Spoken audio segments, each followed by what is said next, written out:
Mark Levine, Excel Bradshaw Management Group. Now, in co-ops, a lot of the times, shareholders would like to add somebody to their stock and lease that they have on record with the co-op. Maybe 20 years ago, let's give an example, they moved into the building. Perhaps this person that they're also looking to add onto the stock and lease was there at the time, but they didn't originally purchase with that shareholder.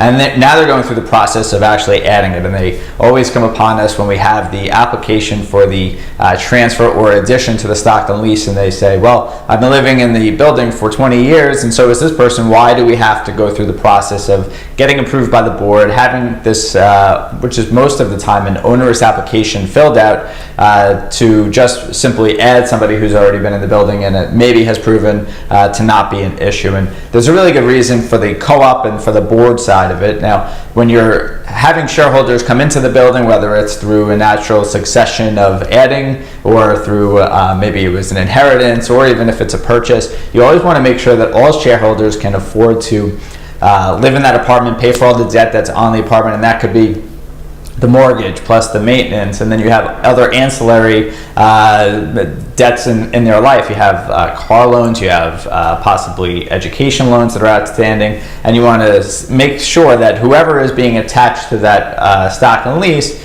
is going to have the financial wherewithal to pay for all of the maintenance and all of the fees going forward.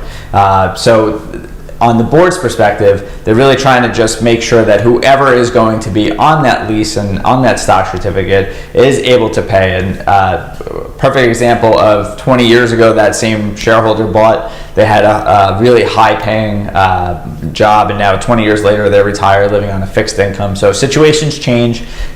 Things are fluid, and now that you have an opportunity as a board to look at everything as a whole, all the financials, you want to make sure that whoever is going to be there will be able to last and won't put the building at risk with non-payment of maintenance because all their other expenses may be out of whack and their monthly or their yearly income or maybe their savings don't warrant it. Now, financially, that's really one of the only reasons that you should be looking at somebody when you're thinking as a board whether to approve or deny, and that's up to a case-by-case basis of going through all the statements and the bank accounts and all of the earnings on that. So if you're looking to add somebody to your stock certificate, just keep in mind that it is a process because it's for the protection of the whole building and not just for to make that shareholder jump through hoops as it is now. And it's a fact-finding mission just to make sure that the financials are there.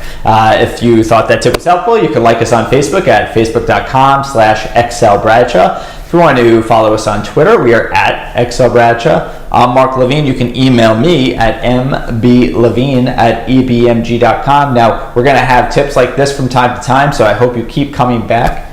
Till next time.